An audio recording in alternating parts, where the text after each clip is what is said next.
cette matinée encore, que nous allons passer dans sa présence. Et je sais que Dieu va encore nous visiter. Je bénis le Seigneur pour les 2 jours où tu as été là, que nous avons passé ensemble. Je sais que le Seigneur va continuer à faire des choses merveilleuses, agréables au milieu de nous. Il y a quelque chose que Papa Jean-Michel, en conduisant, il a dit, il est écrit que le Seigneur a dit qu'il fera une différence entre ceux qui le servent et ceux qui ne le servent pas. Amen.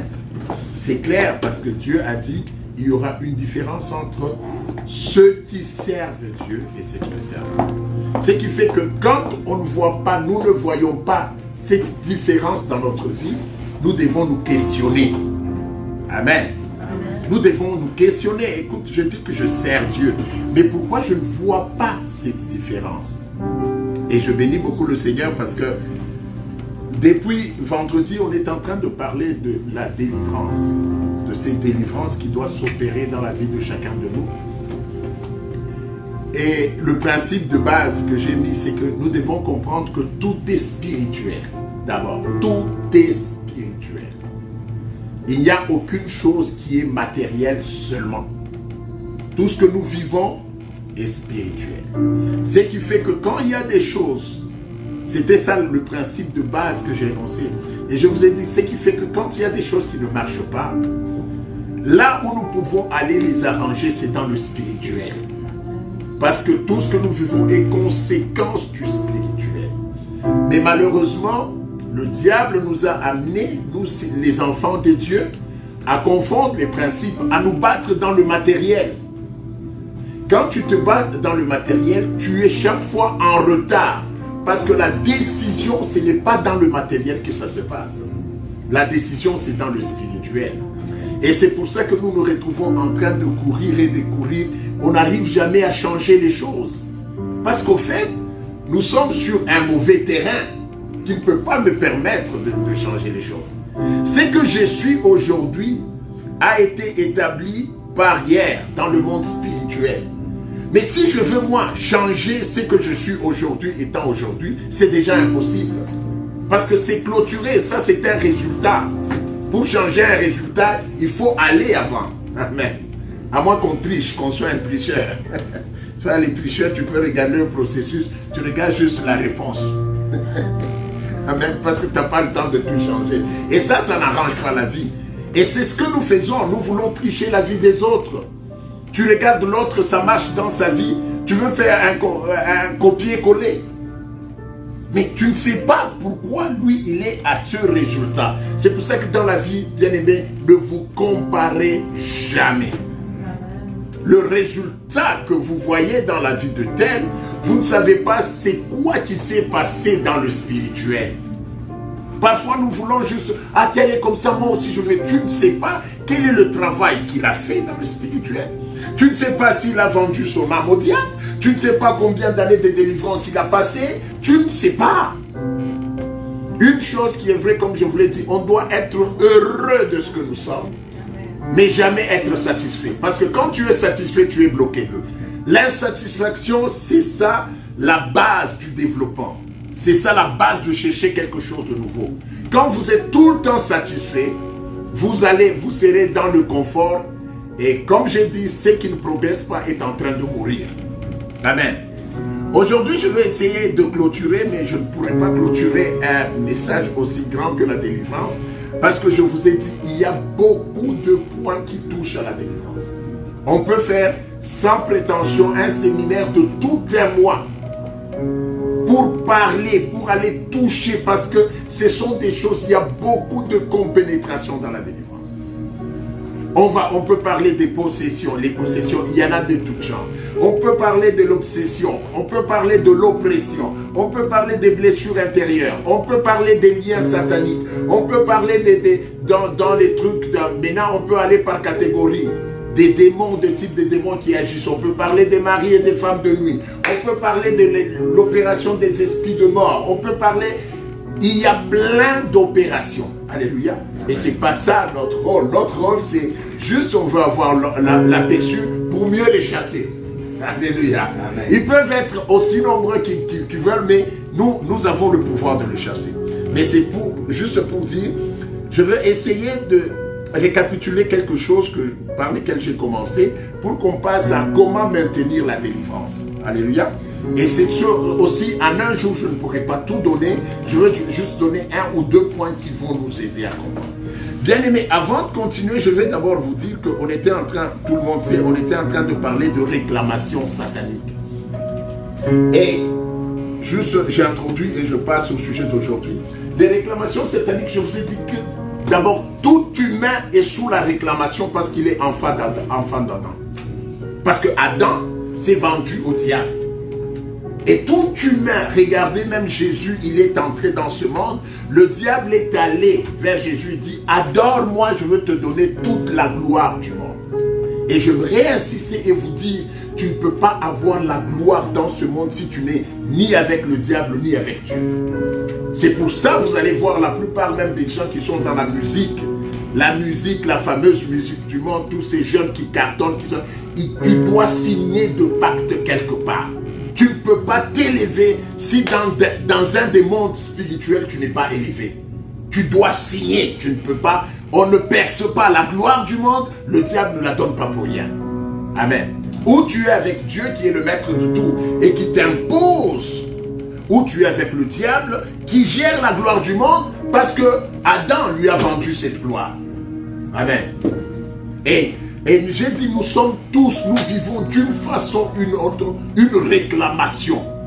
Il y a toujours une réclamation, même dans ma vie là, il y a des combats où je dis, ça ce sont des réclamations. Je regarde la vie de mes frères, je regarde ma vie, il y a des similitudes sur certains combats, je dis, ça c'est le diable qui nous réclame. On doit se lever et le combat continue. Alléluia. Et ça c'est ce qu'on a dit, et puis on a dit qu'il y a plusieurs types de combats, plutôt les réclamations. Pourquoi les réclamations? Parce que c'est lui qui réclame, il réclame parce que la chose lui appartient. C'est parce que la chose lui appartient. Et si Jésus a dit à Simon, le diable t'a réclamé, c'est parce que pour le diable, il avait le pouvoir sur la vie de Simon. Et mais maintenant, regardez, comment la vie de Simon, à un moment donné, Jésus lui dit, je veux aller à Jérusalem, c'est là que je veux mourir. Et Simon, qu'est-ce qu'il dit à Jésus? Non, Seigneur, que cela ne t'arrive pas. Pourquoi tu irais à Jérusalem pour mourir? Qu'est-ce que Jésus lui dit? Arrière de moi, Satan. Satan. Amen. Simon Pierre, l'apôtre qui était à côté de Jésus. Jésus le regarde et dit, arrière de moi, Satan. Ta pensée n'est pas la pensée de Dieu. Quand le diable te réclame, il va t'utiliser. Il y a des moments où, et ça arrive à beaucoup d'enfants de Dieu, par une petite distraction, le diable peut utiliser ta parole, il peut utiliser ta voix, il peut utiliser ton caractère, ton comportement. C'est pour ça qu'on doit faire très attention. Pierre qui était à côté de Jésus, Jésus le regarde et dit, ça ce n'est plus Pierre qui agit, ça c'est pas Pierre qui me parle, c'est le diable qui me parle au travers de Pierre. Bien aimé, c'est pour ça que nous devons faire très attention. Le diable est très futile. Il faut faire très attention, même quand tu sers Dieu. À un moment donné, si tu ne fais pas attention, le diable peut t'utiliser. Le diable peut t'utiliser. Je parle aux familles qui sont ici. Si vous êtes en famille, à 2 ou à 3 d'une famille, faites très attention. Parce que quand vous venez des séminaires comme ça, le diable va chercher à mettre des problèmes entre vous sur des choses bêtes. Ça je vous parle de l'expérience. Évidemment, je ne suis pas là pour vous enseigner mon expérience. Mais ça sera sur des choses bêtes et inutiles. Amen. Tu peux voir, vous commencez, vous êtes, je ne sais pas, dans la voiture, ou je ne sais pas, vous arrivez à la maison, à la porte de la maison. Mais qui a fermé? Mais pourquoi tu as fermé comme ça? Mais toi aussi, tu vois, quand vous avez fait là, toi tu ouvres comme si tu ne sais pas ouvrir. Mais pourquoi tu me parles comme ça? Tu ouvres comme tout, on ouvre d'habitude. Non mais donne-moi, parce que l'autre a faim, il veut rentrer manger. Et là, quand vous ne comprenez pas comment le diable agit, il est rusé. Il est très rusé. Je vous dis vrai. Amen. Et c'est ce qui arrive souvent avec les enfants de Dieu, bien-aimés. Vous venez d'un culte, très bien, vous arrivez, vous êtes en train de manger. Tu dis, mais moi je n'avais pas dit qu'on prépare ça. Mais pourquoi vous avez préparé dans cette maison? Calme-toi, calme-toi. Hé. Vous savez, pour que ça marche bien, nous devons tous être les uns sentinelles des autres. Quand tu vois que tu dis, hé, le diable a mis la main là-dessus, moi je calme le jeu. Amen. Il suffit la chair. Alléluia. Ce que je vous dis, c'est vrai. Vous savez, l'autre fois, on venait d'ici. Maman Nicole m'a posé une question. Vous savez, les femmes, là, quand elles posent une question, elles posent, je réponds. Elles posent, je réponds. À un moment donné, j'ai dit, oh, je reste calme comme un agneau. J'ai dit, ok. Et puis, après 10 minutes, je l'observe. Elle ne savait pas que je l'observe. Après 10 minutes, tu sais, elle revient vraiment très bien. On commence à parler. Je dis, tu vois, ici, si je m'étais dit, je m'obstine à dire, ah, pourquoi tu as dit ça? Non, mais tu enflammes une situation qu'il ne faut pas enflammer. Je vous dis vrai, le diable, parce que vous pensez que quand le diable arrive chez toi, il va dire, je suis le diable. Attention. Non, il est très futile. Il est très rusé. C'est pas des petites choses. C'est vrai peut-être. Elle avait raison, mais tu as raison, mais il y a une façon de poser la question. Je donne mon exemple, pourquoi? Parce que si je te cite, tu vas dire que le pasteur a parlé du monde. Mais, vous comprenez? C'est la façon de poser cette question-là, la façon d'insister sur cette affaire-là, c'est de l'huile sur le feu.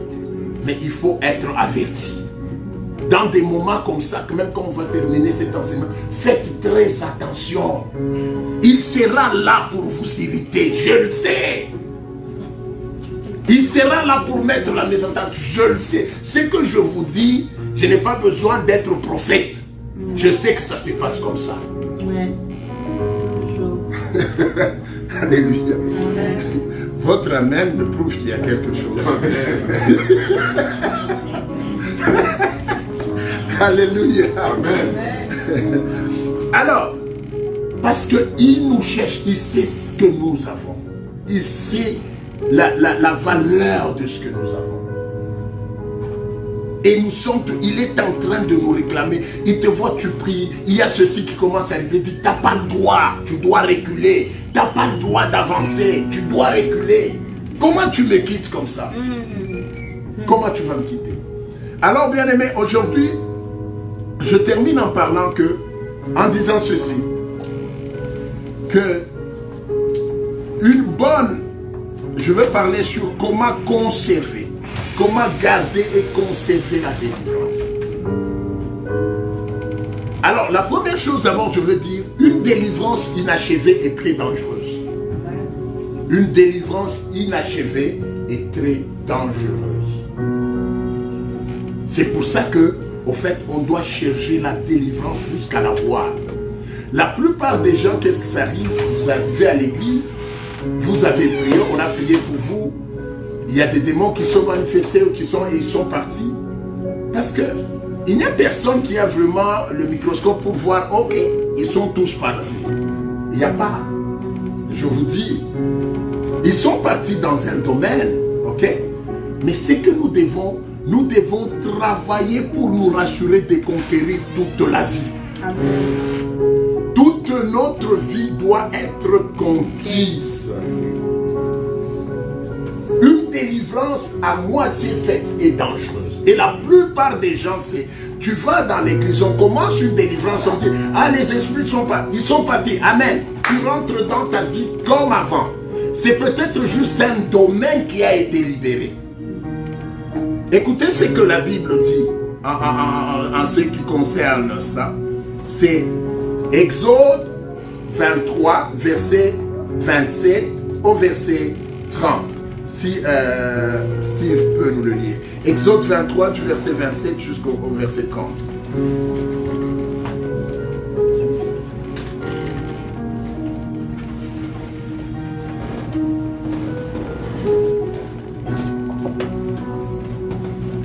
Exode 23, du verset 27 au verset 30. Oui. J'enverrai ma terreur devant toi. Je mettrai en déroute tous les peuples chez lesquels tu arriveras. Et je ferai tourner le dos devant toi à tous tes ennemis. Alléluia.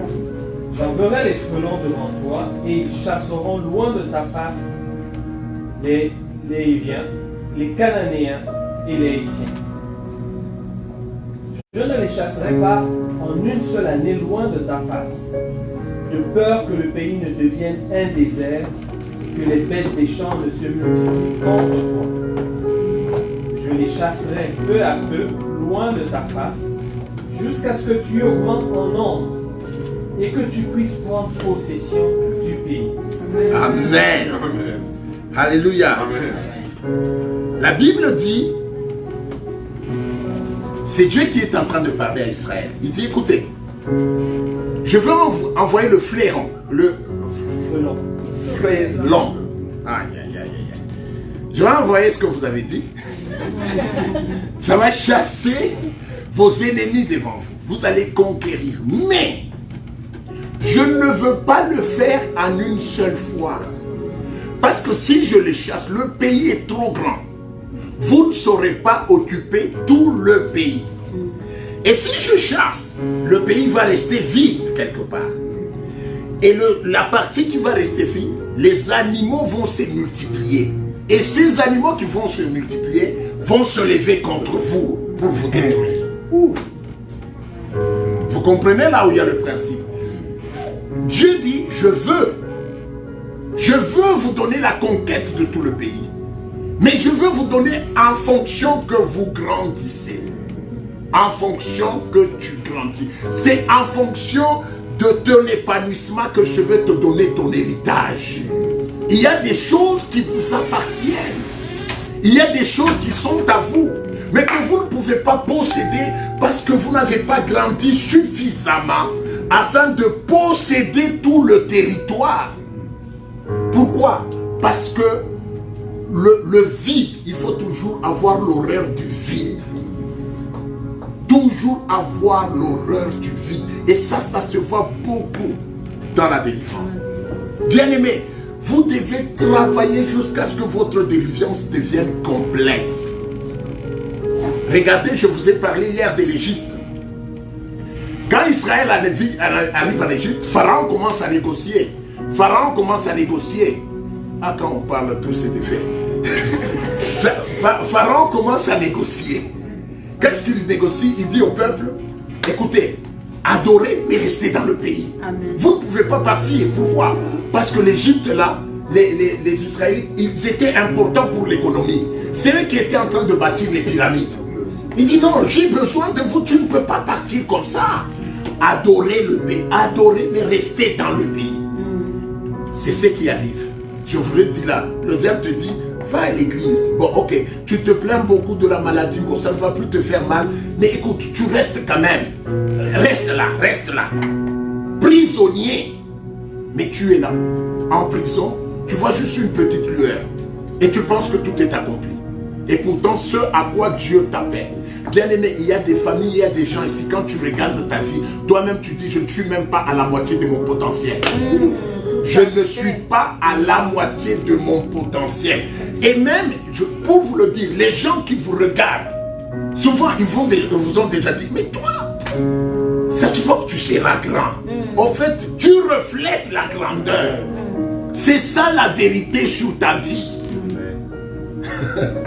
C'est ça la vérité sur ta vie. Mais c'est que toi tu vis. Pourquoi? Parce que le diable a négocié avec toi. Écoute, il n'y aura pas de problème dans ta maison, mais tu ne pars pas. Pourquoi tu ne pars pas? Parce qu'il sait que si tu pars, tu vas t'épanouir et la gloire sera plus grande. Et la gloire sera plus grande. Et puis la deuxième chose, il dit, ok, allez seulement les hommes. Mais n'amenez rien. Allez adorer ce que vous voulez. N'est-ce pas, c'est ce que tu veux. Il va te mettre dans ta bouche ce que tu ne veux pas. Amen. Au moins, c'est seulement, si mon mari commence seulement à prier, c'est fini. Non, ce n'est pas fini. Mon mari priera, mes enfants prieront, notre richesse sera retournée. Je ne cesserai que quand je serai dans le plan total de Dieu. Amen. Il ne faut pas confesser ça parce qu'il peut commencer à venir à l'église, mais les choses qu'il fait, ce n'est pas ce que tu attends, bien-aimé. Alléluia. Amen. Ne confesse pas, tu dis, il va prier. Nous allons servir Dieu, nous et nos enfants, nos richesses, et tout ce qui nous appartient sera à Dieu. Amen. Alléluia. Tout. Et puis il rentre et dit, écoutez, bon, ok, partez, mais n'allez pas très loin. Je vous l'ai expliqué hier. Ce sont les gens qui n'aiment pas la profondeur des choses de Dieu. Chaque fois quand tu veux aller en profondeur, tu dis, mais je n'en ai même pas besoin de quoi. De quoi j'ai besoin? J'ai tout, je mange, j'ai ma voiture. D'ailleurs, mon mari m'a acheté encore, m'a dit, est-ce que tu veux changer la voiture? Est-ce que changer la voiture, c'est un problème? Il m'a même proposé de changer la voiture. Donc moi, je n'ai pas de problème. Mais pourquoi tu ne veux pas aller en profondeur, bien aimé? Parce qu'il sait que ce qui t'attend à Ghana est de loin plus grand que ce que tu vis en Égypte. Amen. Tout à fait. Il le sait, il ne veut pas que tu ailles loin. Il te ferme les yeux avec des petites choses. Parce que le problème, ce n'est pas ce que tu as, c'est ce que tu deviens. Il ne veut pas que tu deviennes la meilleure personne. C'est pour ça qu'il va commencer à te lâcher des cadeaux. La voiture, on t'achète la voiture. Les habits, on t'achète. Ton salaire, on augmente. Mais c'est pas ça. Moi, je ne suis pas mon salaire, là. Moi, je suis moi. Ce que je cherche, c'est l'accomplissement de mon être. Amen. Quand je me réveille, je dis, je suis mon rêve. Amen. Vous avez un rêve que vous avez déjà. Amen. Mais c'est de dire, j'ai atteint mon rêve. Je suis ce que je rêvais être. Et je le sens en moi. Je suis accompli. Alléluia. Amen. Et c'est pour ça que, bien aimé, comme je le disais, Dieu dit, je ne chasse pas. Parce que vous n'allez pas tout occuper. Aujourd'hui, il y a des choses que vous demandez à Dieu. Mais quand Dieu te regarde, il dit, tu ne sauras pas occuper la chose. Tu ne grandis pas, tu ne sauras pas l'occuper. La chose là que tu me demandes, tu n'es pas capable. Tu n'es pas capable, bien aimé. Je ne sais pas pourquoi je parle beaucoup de couples. Tu veux que la personne change, mais tu n'es pas capable. Quand il va changer, il restera à la maison. Est-ce que tu es capable d'entretenir une conversation 3 heures avec lui? Alléluia. Tu es capable de te tenir 3 heures avec cet homme que tu appelles démon? 3 heures? Mais il faut d'abord que tu changes. Agrandis-toi, crois dans l'amour. Crois en le supportant. Crois dans la façon de le voir que c'est le meilleur ami. Amen. Parce que quand Dieu va l'amener à rester à la maison, quand tu le regarderas, vous parlerez. Mais sinon tu auras devant toi un démon et ça sera du feu dans la maison. Si tu ne grandis pas, il y a des choses que tu ne peux jamais posséder. Vous comprenez? Il a dit, je ne veux pas les chasser à nouveau. Et vous voyez ici avec l'Égypte, plutôt, c'est Moïse, oui. Moïse n'a pas laissé, il a persévéré. Bien-aimé, tu as juste ce que tu as eu, c'est la délivrance de ton côté professionnel. Mais tous les autres côtés sont barricadés et tu penses que tu es arrivé. Non. La délivrance est continuelle. Et je vous ai dit jusqu'à ce que j'atteigne que je suis bien. Tu regardes ta vie, j'ai la paix. Tu regardes ta vie conjugale, je suis calme. Tu regardes tes enfants, ils avancent bien. Tu regardes financièrement, tu dis, Seigneur, je n'ai pas à me plaindre. J'ai la paix à moi. Et tu regardes spirituellement, tu es en avance. Tu peux voir ce qui vient l'année prochaine. Tu peux dire, Dieu m'amène là l'année prochaine. C'est quand tu arrives là. Et je vous ai dit, la plus grosse ruse du diable aujourd'hui, même à l'église, on dit, tout le monde doit avoir des problèmes. C'est pas ce que tu as dit. C'est parce que tu as dit, c'est possible de vivre sans problème. Amen. Ou les seuls problèmes que tu as, ce sont tes projets, tes défis que toi tu te donnes. Tu dis, je suis fatigué de ça, je veux aller. Ça c'est pas un problème. C'est un défi que je me donne. Mais maintenant, même les chrétiens, nous vivons toujours avec des problèmes. Ce problème termine, c'est l'autre problème. Pourquoi? Parce que nous n'arrivons pas à la délivrance complète. Bien aimé, vous devez chercher la délivrance totale. Amen. Tu as été libéré du côté professionnel, il y a le côté marital. Tu as été libéré du côté marital, il y a le côté de santé. Tu as été libéré, c'est possible parce que Dieu nous a appelés à une vie abondante. Amen. À une vie abondante. Vous devez y croire dur comme fer que c'est possible. Je ne viens pas à l'église pour chauffer une chaise, mais je viens à l'église, je viens prier jusqu'à ce que j'atteigne la vie abondante. Jusqu'à ce que moi et ma maison, nous soyons dans le vrai bonheur. Amen. Dans le vrai bonheur. Alléluia. C'est possible. C'est possible. Il faudrait qu'on ait une église où les familles sont heureuses. Amen. Alléluia. Amen. Et pour ça, la délivrance continue. On a fait 3 jours. Il y a des gens quand on a fait comme ça. Ah, ok, on a prié pour moi. Hein. C'est fini. Tu sors, la vie normale recommence. Bien aimé, c'est une erreur. C'est peut-être un petit territoire qu'on a libéré. Continue à chercher. Continue à détecter ce qui est suspect dans ta vie. Continue à voir ce que tu ne comprends pas, ce qui ne te donne pas, qui ne fait pas un sens, qui n'a pas de l'allure dans ta vie. Tu dois te lever et changer. Amen. Alléluia. Amen. Pourquoi toujours c'est que tu penses, tu ne peux jamais l'avoir? Toi, tu subis. Ce que tu vis, tu subis. Quand on regarde ce que tu veux et ce que tu attends de ta vie, c'est loin, très loin de ce que tu penses et de ce que tu veux. Pourquoi cette vie-là? Pourquoi tu ne peux pas? C'est ce que ça, c'est vraiment ma vie. C'est comme ça que je l'ai vu. Mais toi, c'est toujours des choses que tu subis. Et on te pousse maintenant à accepter et à aimer ce que tu subis. Non, Dieu nous a donné tout le pouvoir. C'est moi qui détermine ma vie. C'est moi qui détermine ce qui doit m'arriver. Alléluia. Amen. Donc comprenez que la délivrance, quand elle n'est pas totale, elle est dangereuse. Parce que le lopin de terre que tu restes possédé par le diable, il va se développer pour t'attaquer là où il y a la liberté. Je vous dis vrai. Je vous dis vrai. Tu as atteint la stabilité dans ta famille.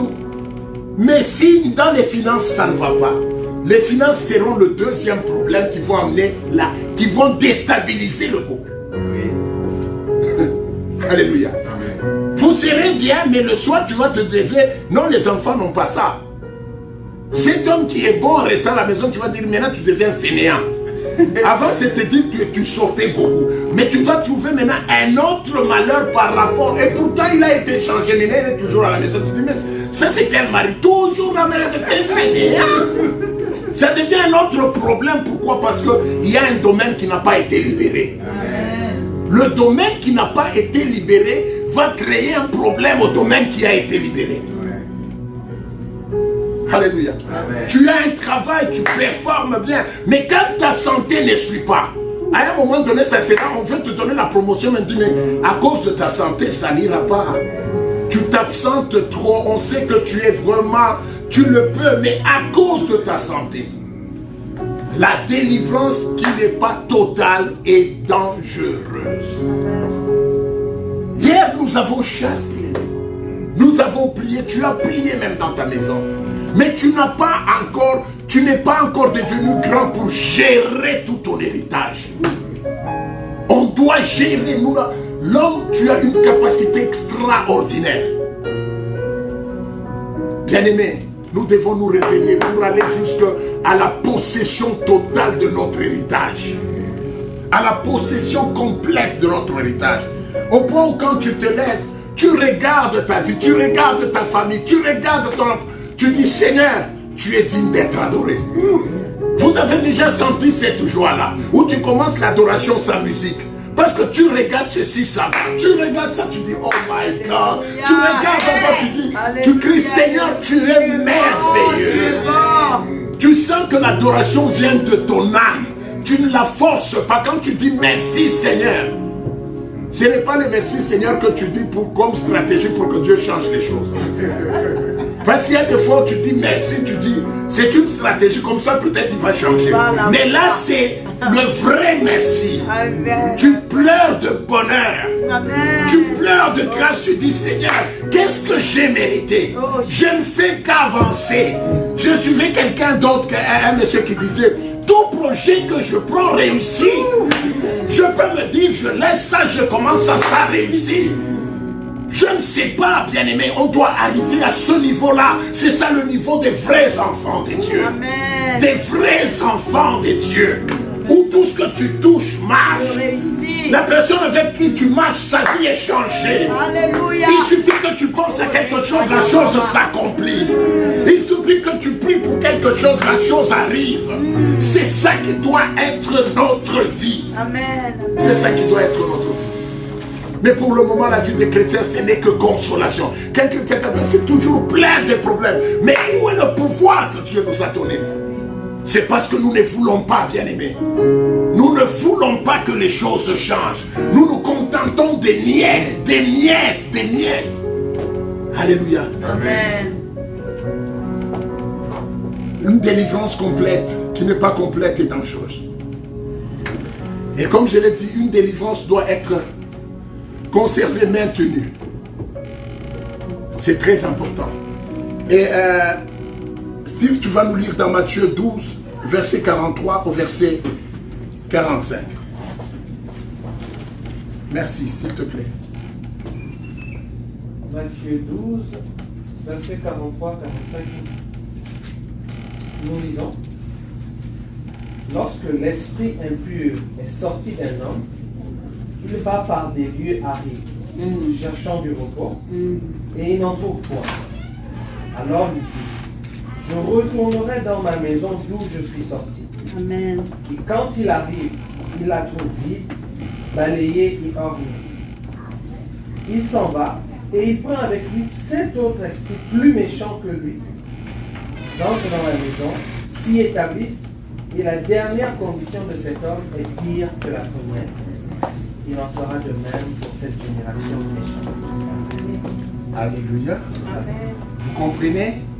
Il dit quand c'est Jésus qui parle, il dit lorsqu'un esprit impur sort d'un homme, il va par les lieux arides cherchant du repos. Hein? Quand on les chassait ici, au nom de Jésus, ils sont allés par les lieux arides en cherchant du repos, n'est-ce pas? Ils cherchent du repos, ils cherchent du repos, ils cherchent du repos. Et qu'est-ce qu'il arrive? Quand ils n'en trouvent pas, ils rentrent. Il dit, ils rentrent là où ils étaient. Et qu'est-ce qu'il dit? Je retournerai dans ma maison. Alléluia. Dans ma maison. C'est-à-dire le domaine de ta vie là qui ne marche pas, le démon appelle ça ma maison. C'est sa maison. Sans effet. Alléluia. Amen. Vous savez, quand on fait souvent les délivrances, vous allez entendre parfois le démon dire, qui tu es pour me chasser ici? Je suis ici depuis des années. Oui. Depuis des années. Qui tu es pour me chasser? Parce qu'il a toujours régné là. Sa maison. Est-ce que tu t'imagines que c'est que tu as ton héritage, c'est la maison d'un démon? Il dit, je rentrerai dans ma maison. Il rentre où il est sorti, dans sa maison. C'est pour ça que vous pouvez voir quelqu'un. On était à l'église le dimanche, on a prié. On a dit, sors, sors, sors. Il est sorti. Il est parti dans les endroits arides, je ne sais pas, à Saint-Laurent ou où. Et mardi, il ne trouve pas. Il rentre dans sa maison. Il rentre dans sa maison. Et mercredi, appelé cette même pasteur. Alors, pasteur, ok, je veux vous rappeler, pasteur, je vous rappelle, il coupe. Parce que le démon est rentré dans sa maison. Et puis avant de rentrer, qu'est-ce qu'il fait? D'abord, il rentre, il voit que la maison est vide, ornée. Il va chercher 7 autres esprits méchants. Ils vont chercher des esprits pour que, parce qu'il dit non, on m'a enlevé, donc je dois chercher du renfort. Et c'est pour ça que vous allez voir, il y a des gens, il a commencé à venir à l'église et à un moment donné, quand il backslide là, il devient plus dur à rapprocher qu'avant. Oui, il devient pire. Il devient pire. Il devient pire, bien-aimé. C'est quand tu l'appelles, même la réponse qu'il te donne, tu te dis, mais ça c'est le frère avec qui on était. Qu'est-ce que je lui ai fait? Et puis, mais parce que c'est toujours pour le problème là de l'église. Non, je vous ai dit, bon, maintenant je pense que je ne viendrai pas. Pourquoi tu t'énerves? Parce que tu ne sais pas qu'il y a 7 autres esprits pires qui ont pris la place. Amen. Tu vois que la situation devient encore compliquée. Non, quand vous avez prié pour moi, après 2 jours, j'ai senti que la douleur était partie. Mais maintenant, ça devient plus fort. Parce qu'il y a 7 autres esprits méchants qui sont dans sa maison. Bien aimé, tu sais, quand on comprend ces choses parfois, c'est ce qui me pousse à me réveiller. Parfois, minuit, je commence à prier comme un fou. Et à dire des choses, ils ne peuvent pas régner. Nous, nos familles là, ma famille a été victime de tellement de choses que parfois quand je pense aux démons, j'ai la rage contre les démons. Contre les démons. Je me rappelle de cette dame qui était mariée avec son mari un jour. Le démon est en train de faire la délivrance. Le démon, il dit, même le mari qu'il a là n'est pas son mari. On lui a donné juste quelqu'un pour détruire sa vie. Et cette dame souffrait. Alléluia. La vie, nous pensons que la vie, c'est... La vie, le calcul se passe ailleurs. Il dit, c'est pas son mari. Et puis le démon est en train de rire. Alléluia. Donc quand on le cherche, il va chercher. Mais comment c'est arrivé? Sûrement que quand son mari était venu, on l'a masqué. Et on est allé lui prendre quelqu'un d'autre. On l'a mis là pour détruire sa vie. Et cet homme-là, il priait même pas, c'est pas quelqu'un qui priait, c'est le genre, je rencontre, je vais le convertir. Bon courage. On ne connaît pas le délai de la conversion. Il peut se convertir la veille de ta mort. Tu l'auras converti. Ou il peut le convertir à cause de ta mort. Il voit la façon dont tu es morte et il s'est converti. C'est possible. Alléluia. Vous comprenez? Il y a des choses, quand tu comprends ce que tu dis, je dois me battre. Ne subissez jamais votre vie. Vivez votre vie. Amen. Vis la vie. Prends ce que tu as, tu dis, ça doit arriver. Je travaille pour vivre ma vie. Je ne subirai pas ma vie, je refuse. Amen. Je refuse. Et le Saint-Esprit, quand il rentre, qu'est-ce qu'il constate d'abord? Il constate que la maison est balayée et bien ornée. Vous savez, quand nous sommes en train de prier, le Saint-Esprit souffle dans les vies. Il emporte toute la saleté. La maison devient... Parce que quand le démon est là, ça pue, c'est sale. Et avec la prière comme on l'a fait hier, le vent a soufflé, la maison est devenue propre. Mais elle est vide. Propre mais vide. Il n'y a personne qui règne sur cette maison-là. Parce que nous étions ici, on est en train de prier, il n'y a personne qui a pris l'occupation de la maison. Mais elle est propre et vide, bien ornée. Parce que le Saint-Esprit, c'est l'esprit de restauration, de régénération. Quand il a soufflé, il a régénéré ta santé. Il a régénéré ton côté financier. Il a régénéré ton mariage. Et quand ce démon qui te combattait passait, il a dit, ah, c'est propre, c'est orné, mais c'est vide. Donc je peux rentrer et m'établir. C'est là le premier problème, le premier principe pour conserver la délivrance. Vous devez chercher à occuper parce que la nature a horreur du vide. La nature a horreur du vide. C'est que vous n'occupez pas, quelqu'un d'autre va l'occuper. Et c'est ce que même Dieu a dit. Je ne veux pas vous donner tout le pays parce que le vide qui va rester sera dangereux. Amen. On a prié pour toi, pour un domaine, pour le domaine de la santé, le domaine de ceci. Mais qu'est-ce que tu vas mettre là après que les démons soient partis? Ils sont partis. Mais si ça reste vide, si Dieu ne prend pas cette place, si Dieu ne règne pas, les démons reviendront. Ouais, c'est ça. Amen. Alléluia. Amen. Donc le premier principe pour garder la délivrance, c'est d'abord... tu dois chercher à ce que le domaine là soit occupé par Dieu, que Dieu soit maître de ce domaine là. Bien aimé, c'est pour ça que vous allez voir à l'église, il y a des types de gens, vous allez prier, Les démons partent. Les démons rentrent. Il y a des gens qui trouvent même que c'est un succès de tomber à tout moment. C'est pas grave. Ça peut arriver. Mais il y a un problème. C'est parce que quand on balaye la maison là, tu la laisses vide. Dieu ne règne pas en ces lieux, dans ce domaine-là. Et quand Dieu tu ne fais pas régner, c'est pour ça que tu ne peux pas venir à la délivrance pour entrer dans la vie où tu étais avant. C'est dangereux, tu peux te faire tuer par les mêmes démons. C'est ce que les gens ne comprennent pas. Parce que quand on chasse l'esprit là, tu dois chercher à occuper cet endroit par Dieu. Et si Dieu occupe cet endroit, c'est-à-dire ta vie spirituelle doit monter.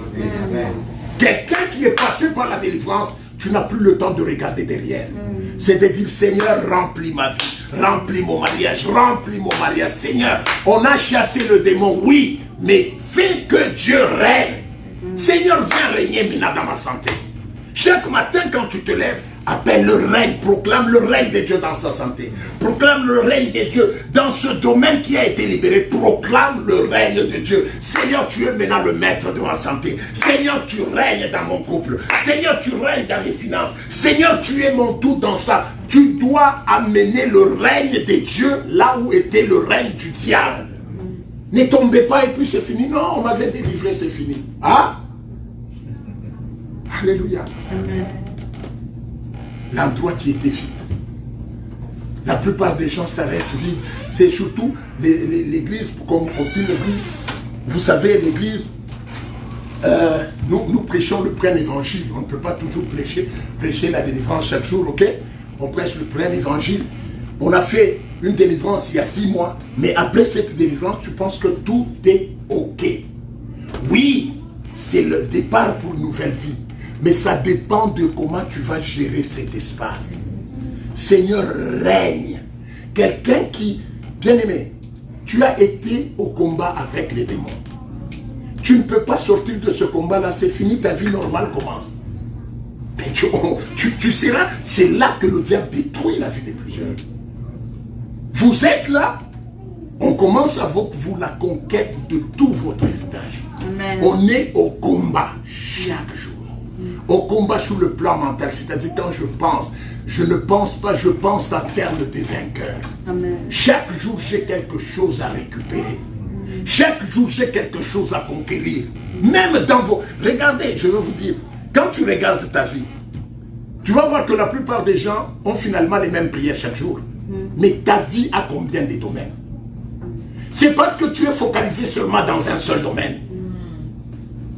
Et tu peux te donner par semaine, par mois, par jour des domaines à aller conquérir. Seigneur, je veux délivrer, je veux que tu règnes dans tel domaine. Tu règnes dans tel domaine, tu règnes dans tel domaine, tu règnes dans mes pensées, tu règnes dans mes projets, tu règnes dans mon esprit, tu règnes. Bien-aimé, il y a des domaines et des domaines. Parce que s'il ne règne pas, que je vous ai dit, un domaine qui n'est pas occupé va infecter un domaine occupé. Et on recommence le même travail. Pour toujours, on recommence, ça sera toujours. Mais ce grand-père ici, on l'avait chassé encore par le pasteur qui était venu du Togo, non? Mais celui-ci, on l'avait chassé encore par le pasteur qui était venu des États-Unis. Pourquoi? Parce que ça tourne. On ne conserve pas l'endroit occupé. Alléluia. Amen. On ne conserve pas l'endroit occupé. Donc le premier principe, c'est pas toi qui balais, c'est le Saint-Esprit. Le Saint-Esprit va restaurer ta vie, va restaurer tout. Mais toi, tu dois faire que Dieu occupe cet endroit. C'est ton devoir de dire, Seigneur, règne dans ça. Règne dans ça. Amen. Amen. Donc, on voit que quand on chasse un esprit, il part, il rentre. Il part pour un moment et il rentre. Et c'est pour ça que je vous ai dit, regardez bien, les gens qui sont passés par une délivrance qu'ils ont négligée, leur situation s'empire. S'empire, ça devient pire qu'avant. Tu peux dire, tu dis, mais cette personne servait Dieu. Cette personne était... Ah non, je ne sais pas. Quand je regarde ma soeur ici, c'est pas comme ça. Quand je regarde mon oncle là, mais c'est parce que il y a eu 7 autres esprits méchants. Et tu sais, quand tu es dans ce domaine-là, vous savez, maintenant vous connaissez tous les versets de la Bible, non? Donc, quand ces esprits-là rentrent, tu sais même combattre les versets de la Bible. Quand quelqu'un te dit il faut servir Dieu, tu dis mais ne jugez point. Ne jugez point. Il n'y a que Dieu seul qui peut juger. Amen. Donc tu as même les versets. Donc l'autre peut dire ça, tu dis bon, tu ne viens pas à l'église, tu dis non, il faut adorer le Seigneur dans le cœur. Ce n'est pas sur cette montagne que l'Éternel sera adoré. Tu as des munitions là, donc tu es, et ces gens-là, c'est là où je vous dis, ça devient dangereux. Quand le diable avait attaqué Jésus, qu'est-ce qu'il avait dit? C'était des versets. Il est écrit. Le diable t'attaque avec la parole. Et tu vois, tu dis, mais c'est pas possible, il connaît tellement la parole. Et puis ce qu'il te dit, c'est vrai. Il dit, non, ce n'est pas, Dieu a dit, c'est pas sur cette montagne. Maintenant, l'Éternel doit être adoré en esprit, en vérité. Mais demande-lui, quand est-ce que tu l'as adoré en esprit, en vérité? Il dit, non, ne juge pas. Alléluia. Amen. Et tu deviens furieux. Bien aimé, c'est la relation avec ton père. Pourquoi ça peut te rendre furieux? Quand vous voyez vous parler de quelqu'un, ça commence à l'énerver. Sachez que l'espace a déjà été occupé par cet être esprit plus méchant que le premier. Wow. Et là, tout ce qu'il faut faire, c'est la prière, la prière et la prière. Amen. Amen. Donc, le deuxième point, quand vous terminez la délivrance, la première chose, il faut prendre conscience. Prendre conscience, c'est s'éveiller sur la vie. Bien aimé, comme je l'ai dit, je l'ai martelé hier, ce n'est pas la vie du pasteur que tu viens chercher, ce n'est pas la vie de l'église. Et je l'ai toujours dit et je le dirai toujours. Si tu es dans cette église et tu te rends 3 ans, tu ne changes pas, ça ne t'aide pas. Cherche une autre église. C'est ta vie, bien-aimé. C'est ta vie. Parce que nous sommes arrivés au point où c'est un mouvement, notre église. Non! Cette affaire, c'est ta vie. Je préfère que d'un jour tu me fasses au soir, tu me dis, pasteur, en tout cas, ton message là, il ne me convient pas. Je n'avance pas. Est-ce qu'il y a quelque chose qui manque? Mais non! Mais les gens, prennent conscience que c'est ta vie qui est engagée. Prends conscience que tu es appelé à des grandes choses. Prends conscience que tu dois régner avec Dieu. Prends conscience que Dieu t'appelle à la gloire, que ce que tu as, c'est encore rien. Quand tu prends conscience de ça, bien aimé, tu peux te réveiller la nuit seul. Tu n'as pas besoin qu'on te dise on va jeûner. Tu vas commencer à jeûner seul. Et moi, ça a toujours été un signe que quelqu'un a la maturité. C'est quand quelqu'un, vous êtes à la maison, tu l'appelles et dit j'ai commencé le jeûne seul. Tu dis cette personne a grandi. Mais tu entendras déjà, mais dans cette église on ne jeûne pas. Pourquoi toi tu veux jeûner avec les autres?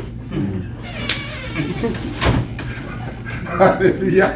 Mais dans cette église on ne jeûne pas. Dans cette église on ne prie pas. Mais toi prie. Toi prie. Bien aimé. Toi commence à prier, commence à chercher. Prends conscience que c'est ta vie qui est engagée. C'est ta vie qui est engagée. Tu as été ici, on a parlé de la délivrance, je vous ai dit, les démons sont partis, mais ce n'est pas fini. Il y a d'autres domaines de nos vies où nous sommes attaqués.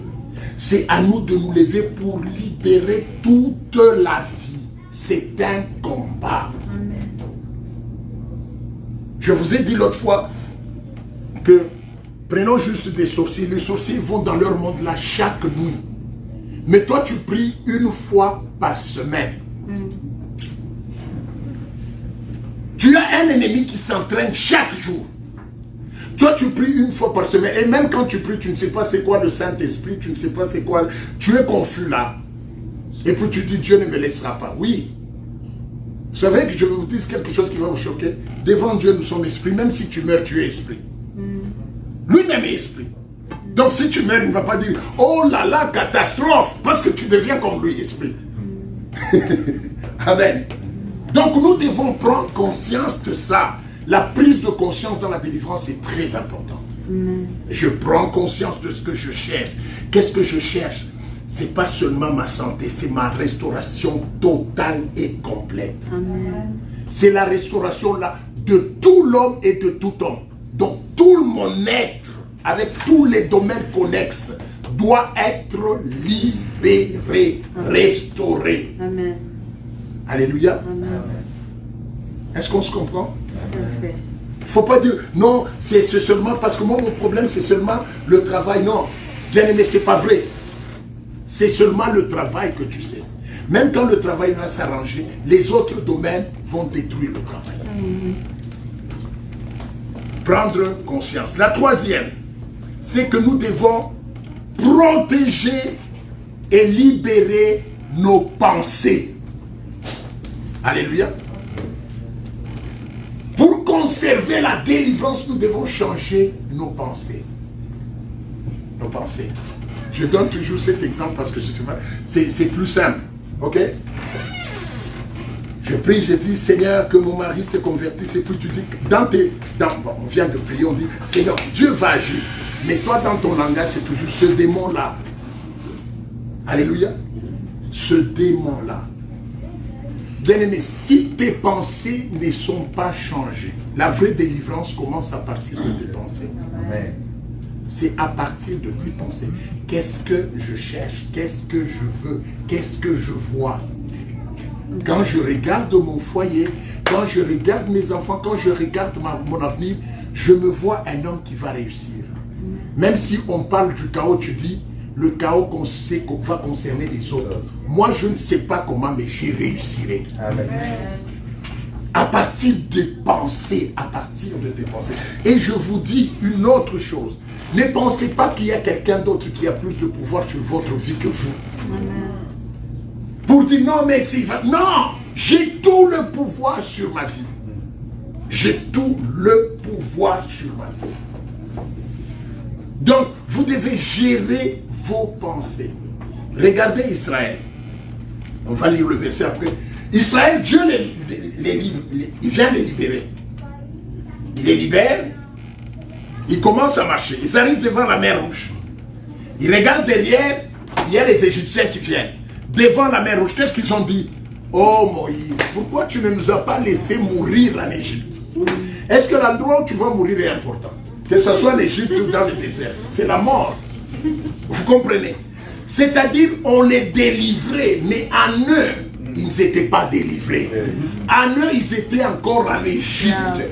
Quand le problème que tu as vécu a infecté tes pensées, même si on chasse le démon, il rentrera. Amen. Parce que tu es lié dans tes pensées à la situation que tu vivais. Il n'y a pas de délivrance, de maintenance de délivrance sans changement de pensée. Parce que nous sommes dans le monde spirituel. Et puis Dieu entend les gens crier, dit à Moïse, Moïse, dis-leur qu'ils soient calmes et qu'ils contemplent la délivrance. Élève le bâton, Moïse éleva le bâton et la mer s'ouvrit. Ils ont chanté, oh, oh Dieu, quel Dieu merveilleux, quel Dieu puissant, oh, c'est comme tu dis, ah, aujourd'hui j'ai senti la présence de Dieu. Ils arrivent dans le désert. Ils arrivent aux eaux de Mériba. Ils goûtent, l'eau est amère. Moïse, pourquoi tu ne nous as pas laissé là, au moins on mangeait les concombres? On mangeait la tomate et les concombres. Pourquoi tu nous as fait sortir? Bien aimé, l'Égypte n'était pas encore sortie de la tête. Tant que ta situation antérieure n'a pas encore changé dans ta tête, même si physiquement tout change, tu rentreras dans cette situation. Ils avancent encore. L'Égypte est toujours là. Bien aimé, la première délivrance, la première condition pour maintenir la délivrance, c'est de changer les pensées. Change tes pensées. Ne pense pas à cette chose qui t'avait lié. Change. Vois la gloire, vois la puissance, vois la grandeur. Amen. Ne parle pas le langage de l'Égypte. Change ton langage. Ils avancent encore, ils avancent avec Dieu. Ils arrivent quelque part, ils ont faim. Ils ont soif. Non, Moïse, nous on veut boire de l'eau. Mais tu nous as amenés ici avec les brebis, tu crées. Moïse, amène-nous tout de l'eau. On veut boire de l'eau, pauvre Moïse. Et puis pas seulement de l'eau, nous voulons aussi la viande, parce qu'en Égypte on mangeait la viande. Toi tu étais esclave. Vous savez, parfois il y a des gens, quand tu le libères d'une situation, à la fin tu dis j'aurais pu le laisser. Cet homme qui continuait là, et aujourd'hui me parle de la viande. Un ingrat, c'est un ingrat. Il oublie même, il oublie qu'il ne dormait pas. Il devait t'appeler pour prier. Maintenant, à un moment donné, toi-même là, qu'est-ce que tu as fait? Tu oublies que tu allais te suicider. Maintenant, tu dis, ce Dieu-là, qu'est-ce qu'il a fait pour moi? On le dit souvent. Il dit, Moïse, non, mais on veut aussi la viande. Dieu dit, ok, c'est pas grave. Je vais faire tomber l'écaille du ciel. Moïse dit leur qu'ils vont manger la viande. Je veux amener la manne, je veux tout. Chaque jour, prenez chaque jour, à chaque jour suffit sa peine. Vous aurez des cailles, vous allez manger. Dieu pense que ils vont s'arrêter là. Ils mangent, ils mangent, ils mangent. Après, la pensée n'est pas délivrée. On rentre au même langage, l'Égypte. Quand la pensée n'est pas délivrée, même quand tu es dans le bonheur, tu ne le vois pas. C'est pour ça que la plupart des gens, c'est quand il est devant un problème qu'il se rappelle, dit, j'étais bien, ah, j'étais bien là où j'étais, mon Dieu. Qu'est-ce qui ne m'a pas pris? Parce que ta pensée était déjà envoûtée. Le diable, pour t'avoir, qu'est-ce qu'il fait? Il bloque d'abord ta pensée. Tu as la confusion, tu commences à appeler le mal bien. Et le bien mal, c'est là par là qu'il commence. Il envoûte ta pensée, littéralement envoûté. Tu ne sais plus apprécier les choses. Tu es dans la confusion, tu ne vois plus rien. C'est par là que commence la délivrance de la possession. Il commence à regarder, dit Seigneur, ils dépassent là, ils arrivent, prêts pour entrer dans Canaan. Canaan, et là Dieu dit, allez explorer Canaan. Pour que vous puissiez voir le pays que vous allez occuper. Bien aimé, je vous dis, souvent, Dieu ne t'amène jamais là où tu n'as pas été. C'est complexe ce que je dis. Il va te le faire rêver, même dans un rêve. Tu dis, oh mon Dieu, je ne comprends pas. Je me suis vu dans une très grande maison. Il y avait une belle pelouse là. Dieu te dit, écoute, je te tends l'hameçon. Prends ça par la foi, saisis par la foi. Parce que quand tu n'as pas une image, tu ne peux pas engendrer. Il faut que ta pensée crée une image du devenir pour que tu puisses engendrer le miracle. Dieu dit, allez voir, voir. Pourquoi? Parce que vous aurez la foi. Dieu pensait que quand ils vont entrer en Canaan, ils vont sortir et dire, Dieu est merveilleux. Il y a des grappes, des grandes grappes de raisins. C'est un pays où coule le lait, le miel. Eux, ils n'ont pas vu ça. Parce qu'ils étaient quoi? Envoûtés. Ils ont vu le piège. Ils disent, ah! C'est un pays où il y a des géants fils d'Anak.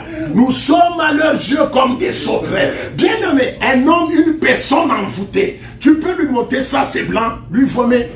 L'ombre là est noire, non? Mais ma chère, l'ombre, ce n'est pas la couleur. L'ombre, c'est à cause de la lumière. Si on déplace, ça va changer. Mais je vois que c'est noir. Toi, tu as dit tout est blanc. Comment? Alléluia. Il commence à dire à Dieu, non Seigneur, non notre Dieu, non ce pays-là est dangereux. Dieu dit, non, ce peuple ne changera jamais. Il n'entrera plus à Canaan. Tous qui m'ont vu faire les miracles en Égypte n'entreront pas à Canaan. Je veux laisser seulement la nouvelle génération qui n'avait pas vécu. Bien aimé, le problème, si tu ne libères pas tes pensées, tu vas arriver à la veille de ta gloire. Tu tombes là. Et beaucoup de gens comme ça. Tu t'es battu toute la vie. Canaan est là. Mais tes pensées te disent tu n'entreras pas. La possession te dit tu ne vas pas entrer. Et tu auras travaillé pour d'autres personnes. Bien-aimés dans le Seigneur, nous devons renouveler les pensées. Oublie l'Égypte. Oublie l'Égypte. Oublie tout ce que tu as vécu. Pourquoi ton passé te tient comme ça? Il est passé. Pourquoi vivre dans son passé? Plus tu vis dans ton passé, plus tu es moins présent dans le présent. Et moins présent dans l'avenir. Parce que tout le temps, tu es dans ton passé. Regardez, comme disait quelqu'un, même nos voitures. Entre le rétroviseur et le parabrise, qui est grand? Le parabrise. Parce qu'on te dit, regarde plus devant. Un peu en arrière pour savoir où tourner. pour éviter. Mais toi, tu es toujours dans le rétroviseur. L'année 2005, on était bien, vraiment, vraiment. On était très bien. C'est on a fait déjà acheter tous les habits. On était très bien. Ah, non. Non, la fille là que j'avais, elle m'aimait, elle. Mais pourquoi tu n'étais pas resté avec elle? Je ne sais pas. Mais elle m'aimait, là, c'était l'amour, hein, l'amour. Là, c'était l'amour. Elle pensait toujours à moi. Oh non, l'homme là que j'étais... Non, lui là, c'était un ange. Mais il faut le rechercher là encore ça. Mais non. Bien aimé, c'est ça parce qu'on est dans le rétroviseur. Et pourtant, il y a un avenir où tu peux tout rêver et tout réaliser. Bien aimé, tu es capable des miracles. Si tu acceptes de regarder ton avenir, tu ne peux pas retourner dans le passé, mais tu peux te projeter dans le présent, dans l'avenir. Tu peux devenir qui tu veux dans l'avenir, mais tu es incapable de rentrer dans ton passé. Alors laisse le passé s'évanouir. Un jour, je veux prêcher sur le passé. Le passé, c'est un grand gouffre qui engloutit les héros. Qui engloutit les héros. Laissez le passé passer. Vivez profondément votre présent. Quand tu es ici à l'église, sois à 100% à l'église. Écoute à 100%. Tu es dans un rendez-vous avec quelqu'un, ne sois pas en train de penser ailleurs. Pense à ce moment-là. Regarde la personne, pose les meilleures questions. Observe bien, analyse chaque chose. Parce que c'est ce qui va faire ton avenir. Mais la stratégie du diable, c'est que quand tu es à un rendez-vous, tu es en train de penser ailleurs. Mais pourquoi je n'avais pas fait ça? Mais c'est déjà passé. Come on, réveille-toi, il faut que tu poses les meilleures questions parce que cette personne va te trouver intelligent. Et puis tu cherches, tu quittes le passé, tu sautes déjà demain. Mais demain, qu'est-ce que je fais? Mais non, tu es là, réveille-toi, come on, réveille-toi. Alléluia. Amen. Ça, c'est notre problème. On peut se dire même, on va en vacances en famille. On devait normalement commencer par nous délivrer du cellulaire. Parce que souvent, en vacances, comme j'ai dit, tu es au Mexique, mais tu es à Montréal. Toujours selfie, tu envoies live. Et puis, celle qui est restée à Montréal te dit, c'est comment? On est à Havane. Mais toi, tu as payé pour être là. Tu ne profites pas de ce temps quand tu es en train de faire le rapport à Montréal. Amen. C'est un temps que tu perds pour lequel tu as payé. Vous vous dites, on va aller manger en famille. On se retrouve en famille. Bien aimé, vous savez ce que ça représente d'être juste en famille. Mais nous, quand on se retrouve en famille, là, c'est le moment des remarques inopportunes qui n'ont même pas de sens. Mais toi, tu es comme ça. Oh non, toi, tu fais comme ça. Ce moment-là, on le pourrit avec des remarques. Et pourtant, c'était des moments pour dire, mais tu sais, toi, comment tu as commencé ton projet? Où est-ce que tu en es? Ah non, là, tu as mal fait. Il fallait ajouter ça, il fallait ajouter ça.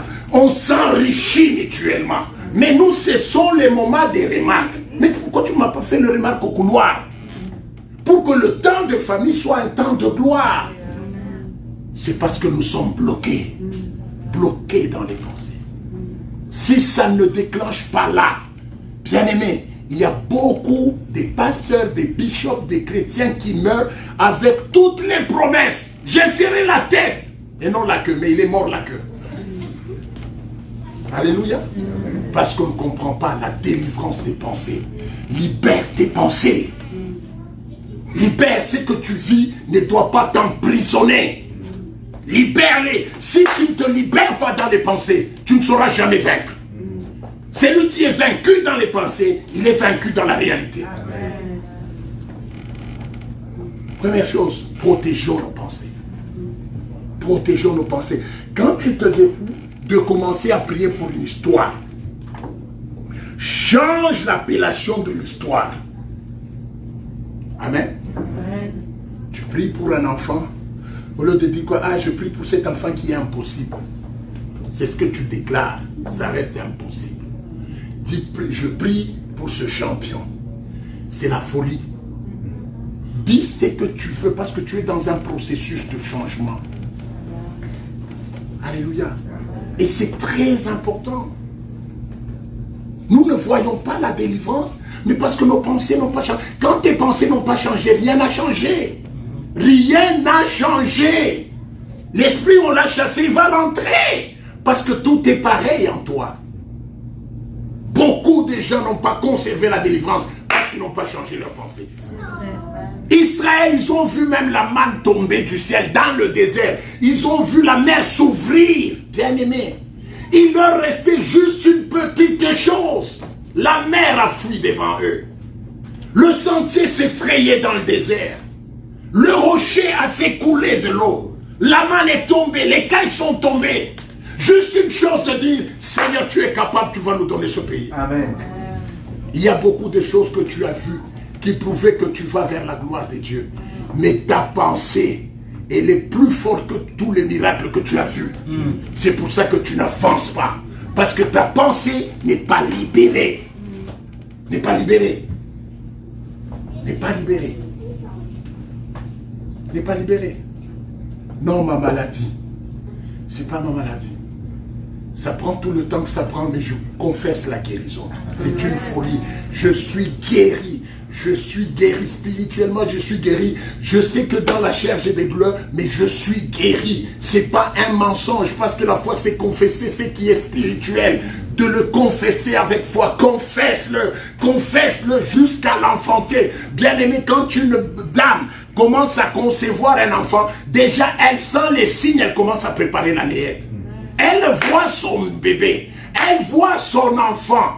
Vous pouvez ne rien voir, mais elle a une vision de ce qu'elle est en train d'engendrer. La foi, c'est ça. Du moment que je commence la prière, je vois le résultat, bien-aimé dans le Seigneur. Je parle du résultat, je parle du bébé, je parle du nom du bébé, je parle du berceau du bébé, je prépare la chambre, mais le bébé n'est pas encore là, parce que j'ai la foi que mon enfant sera là. Ça doit être comme ça dans ta vie. Quand tu changes, quand tu quittes un endroit pour la délivrance, parle de l'autre endroit, parle du miracle, parle du miracle, parle de la délivrance, parle de la guérison, parle de la gloire, parle de ton mariage, parle-en, parle encore. Parle encore, parle encore. Dans la nature, nous avons plus de foi qu'en Dieu. Moi, quand je regarde ce qui se passe avec les dames, c'est toute sa vie change. Elle rêve son bébé, elle voit son bébé, elle en parle comme s'il est déjà là. Parce que pour elle, c'est le bébé. Elle marche, elle fait les courses pour ce bébé qu'elle n'a pas encore vu. Mais parce qu'elle croit. Mais qu'est-ce que toi tu fais? Tu n'es pas délivré. On a chassé les démons, mais tes pensées sont liées. Aujourd'hui, dans cette église, si Dieu pouvait nous aider à ouvrir la tête de plusieurs personnes, il y a des choses qu'on a chassées ici, mais il y a des gens qui se sont dit, on l'avait déjà fait. Qu'est-ce qui changera? J'étais déjà tombé une autre fois. Ce n'est pas le tomber qui fait le miracle. C'est le revirement dans tes pensées. Amen. Quand tu te dis, ça change, Seigneur. Cette fois-ci, c'est la bonne. Je vais à la conquête de toute ma vie. J'y arriverai, je régnerai dans ma vie. Je régnerai dans ma famille. Je vais à la conquête. Seigneur, tu me tiendras par la main. Où sont ces chrétiens qui ont le courage de dire, je me lève dans ma famille jusqu'à ce que je puisse conquérir toute la gloire. Vous vous tenez à main en famille. Vous dites, quelles que soient les difficultés qu'on a, maintenant on se lève. On se lève pour la gloire. On va arriver à la gloire. Qui que soit le démon qui se met en entrave contre nous, nous les combattrons parce que nous sommes vainqueurs. C'est ça la détermination d'un vainqueur. Ou quand tu tombes, tu dis comme la Bible, tu dis, mon ami, ne te réjouis pas. Parce que si je suis tombé, l'Éternel me relèvera. Si je pleure aujourd'hui, l'Éternel me relèvera. C'est un problème de temps, mais je suis un vainqueur à moi. Quel que soit ce que je vis, je suis vainqueur. Quel que soit ce que je sens, je suis vainqueur. Quel que soit là où je suis vainqueur. Et j'y arriverai, j'y arriverai, j'y arriverai. Amen, amen, amen. J'y arriveras. Tu y arriveras avec ta famille. Si tu te décides, vous tenez dans la main. Qu'importe ce que l'autre sent, non. Mais vous dites, on ne se lâche pas. On ne se lâche pas. On ne se lâche pas. On regarde tous dans la même direction. Bien aimé dans le Seigneur. Mais nous, quand on commence à avancer, c'est là où les détails commencent. Mais pourquoi tu as porté ces chaussures? Tu ne sais pas comment. Non, on va au combat. Ce n'est pas le temps de regarder les chaussures des uns et des autres. Ce n'est pas le temps de dire est-ce que tu as pu. Non, on va au combat, bien-aimé. Il y a des détails inutiles. Amen. Il y a des problèmes qu'on lève, des problèmes inutiles. Nous sommes au combat. Au combat, on pense à la vie ou à la mort. C'est tout. On ne pense pas à la voiture qu'on a laissée. On ne pense pas à l'habit, au costume. On pense à la vie. Seigneur, est-ce que je sortirai vainqueur? C'est ça, le combat. Amen. Quand tu avances dans le combat, tu dis, pour la vie de mes enfants, Seigneur, je l'aurai. Tous les enfants. Amen. Il n'y a aucun qui tombera. Non, jamais. Que le diable devienne 100 fois diable. J'ai le pouvoir de le chasser. Alléluia. Et mon Dieu à moi est plus grand que les réclamations de ma famille, que les réclamations de mon clan, que les réclamations de ma tribu. Mon Dieu est plus grand que mes erreurs. Même si j'ai fait des erreurs, mais maintenant je me lève. Je compte sur l'Éternel. Je regarde à Dieu. Parce que je sais qu'il ne m'abandonnera jamais. Il est avec moi. Il a dit, je serai avec vous tous les jours jusqu'à la fin du temps. Amen. Bien-aimé, se lever avec ce courage. Là même quand tu n'as rien, tu négliges ça, tu dis, c'est pas ça le problème. Le problème, c'est la finalité. C'est la finalité. Notre pensée. Quelle est la pensée que tu as en venant à l'église? C'est pour ça que je parle encore, bien aimé. Ça me fait mal, ça me fait très mal que des adultes comme nous, qu'on aille à l'église sans objectif. Tout à fait. Sans objectif. Quel temps perdu. Quel temps perdu. Vous savez, tel que nous sommes 15 ans dans le Seigneur, tu as 15 ans dans le Seigneur, un objectif où tu es sérieux. Tu ne le manqueras jamais. Impossible. Jamais. Un objectif où tu es sérieux. Mais maintenant, toi, tu es, non pas seulement que tu es sérieux, mais tu as le Saint-Esprit qui a tout créé avec toi. 15 ans avec un même objectif. Non, c'est toi qui as failli. Non, c'est toi qui as failli. Réveille-toi, come on. C'est toi qui as failli. Tu as le pouvoir de tout changer. Tu es capable. Tu es capable. Tu es capable de le faire. Tu peux le faire. Tu peux le faire. 15 ans c'est trop, 5 ans c'est trop. Tu es avec le Dieu créateur. À chaque instant tu penses à quoi? Alléluia. Amen. C'est là qu'on sait conserver nos pensées. Frère Steve, tu peux nous lire 2 Corinthiens 10, du 3 au 5e verset, on va s'arrêter là. Les autres points, on les continuera après. 2 Corinthiens 10, de 3 à 5. 2 Corinthiens 10, versets 3 à 5, nous lisons. Si nous marchons dans la chair, nous ne combattons pas selon la chair. Car les armes avec lesquelles nous combattons ne sont pas charnelles, mais elles sont puissantes par la vertu de Dieu pour renverser les forteresses. Nous renversons les raisonnements et toute hauteur qui s'élève contre la connaissance de Dieu et nous amenons toute pensée captive à l'obéissance de Christ. Alléluia. Jamais toute pensée captive à l'obéissance de Christ. Toute pensée, une pensée qui te dit non, ça devient compliqué, amène-la à l'obéissance de Christ. Parce que dans la Bible, il est écrit tout concourt au bien de ceux qui aiment Dieu. Oh, bien-aimé, amène toute pensée captive à l'obéissance de Christ. Toute pensée, les armes avec lesquelles nous combattons ne sont pas humaines, mais elles sont spirituelles pour renverser les forteresses. Amen. La délivrance commence par le renversement de forteresses. Il y a des gens, on a chassé le démon, mais la forteresse n'a pas été renversée. La forteresse, quoi? Il y a des pensées qui sont les modèles de ta vie, qui n'ont pas été renversées. Tant qu'on ne les renverse pas, la situation va revenir. Parce que ce qui est matériel vient du spirituel. Et le diable, c'est pour ça que venir à l'église, suivre les enseignements, c'est important. Parce que tu peux venir, on chasse les démons. Mais les forteresses restent dans tes pensées.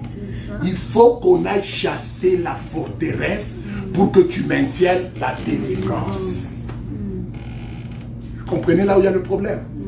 Il faut qu'on chasse, qu'on aille briser les forteresses pour que tu maintiennes la délivrance. Les forteresses, quoi? Ce sont les pensées, les paradigmes, en fait. Vous savez, les paradigmes, ce sont des choses auxquelles tu ne penses pas, mais ce sont ces choses qui déterminent ta vie. Des valeurs, des pensées que tu as accumulées des années, des années, des années, des années. Si ça ne change pas, la délivrance ne va pas traîner parce qu'elle sera renversée. Bien-aimé dans le Seigneur, aujourd'hui je te pose, je reviens à toi. On t'a appris, on dit, tout dépend de Dieu. Que sa volonté soit faite. Tu es là, on va à côté. Ah non, si Dieu veut. Mais ce Dieu-là, qu'est-ce qu'il a déjà voulu? Il a dit, il est venu afin que tu aies la vie et la vie à l'abondance. C'est ça sa volonté. Si tu veux quelque chose et tu y tiens, ça va s'accomplir. Amen. Renversons les pensées, les pensées. Quelles sont les pensées que tu as dans ta tête? Oh non, vous savez, tu pries, mais déjà tu dis, mais la famille de mon mari là, ce sont des sorciers. Dans cette affaire ici, je ne sais pas. Tu ne feras rien. Tu ne feras rien, je vous dis. Il faut que la pensée change. Change ta pensée. Aie les pensées de Jésus. Tu ne peux pas, quand on dit concevoir quelque chose, c'est-à-dire c'est dessiner ce que tu veux ou faire un prototype de ce que tu veux. Il y a un enseignement que je veux commencer sur les aptitudes de l'esprit. L'imagination est très importante. Quand tu ne t'imagines pas la fin des choses, tu ne l'atteindras jamais. Un architecte, il doit s'imaginer la fin de la maison, c'est ça le dessin, afin que l'autre l'amène à la fin où il veut aller. Mais l'homme a peur d'imaginer la fin. Mais tu vas où? Mais rêve la fin, au moins tu avanceras avec quelque chose. Quand tu n'as pas d'objectif, tu n'avances même pas, tu ne sais même pas si tu tournes en rond. Tout à fait. Alléluia. Et ce que tu veux chaque fois quand tu te réveilles, c'est ça. Bien-aimé, quand cet homme d'Obama voulait devenir président, c'était un rêve inatteignable. Fumeur. Il fumait, vous savez. Quelqu'un qui a pris un peu de drogue parce qu'il était passé dans une maison de passage. Quand il regarde sa vie, mais ce qu'il regardait était plus grand que lui. D'ailleurs, je veux vous dire, si ce que vous prévoyez correspond à vos forces, vous n'avez pas besoin de foi. Parce que vous croyez en vous. Il faut que ce que tu rêves soit plus grand que toi pour que tu aies besoin de Dieu. Et c'est ce qui prouve que c'est de Dieu.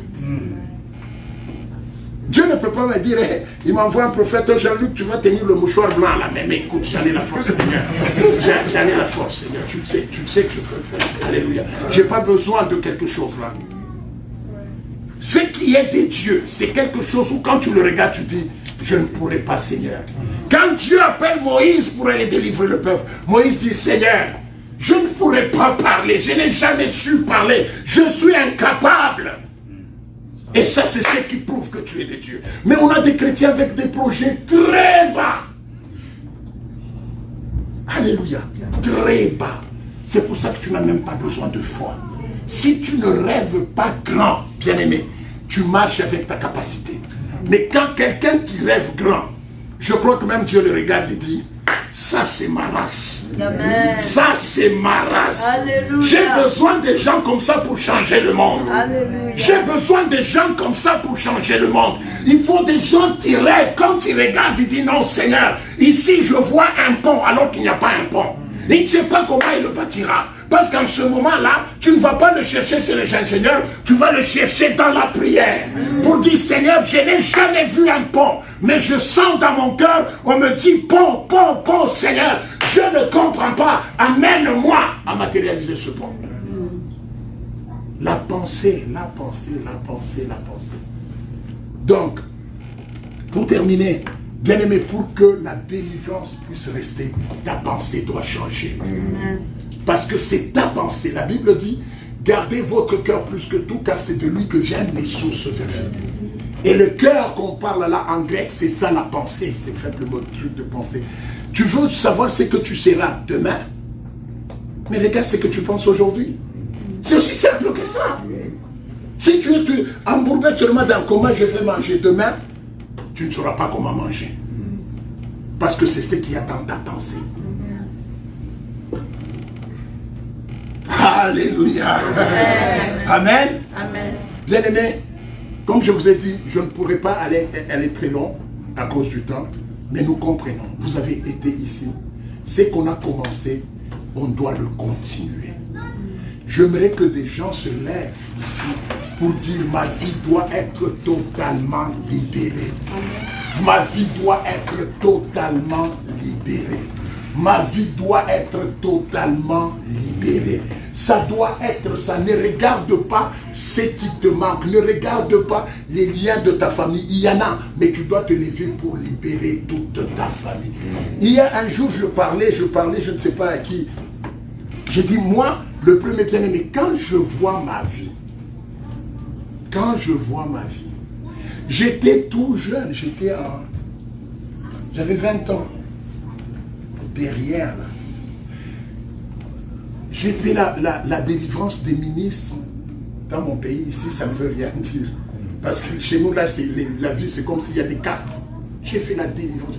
J'étais en contact tellement avec des gens. Parfois, quand j'en parle, même aux gens, ils disent, mais oh my God, tu as été, tu as connu tel, tu as prié pour tel. J'étais trop jeune. Et il y a des fois, quand je regarde où je suis, j'ai dit, il y a des réclamations.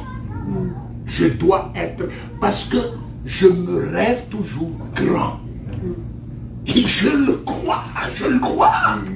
Je dis, non Seigneur, je peux pas mourir là. Même la mort là ne peut pas me toucher parce qu'elle sait que j'ai des projets, moi. Et elle ne peut pas. Tu sais, quand tu meurs, c'est quand ton esprit est déjà d'abord troublé. Il ne sait même pas quoi faire, il est fatigué. Il attend, tu commences à mourir. On commence à mourir à partir de notre esprit. Et c'est vrai. Voyez les gens qui ont des projets.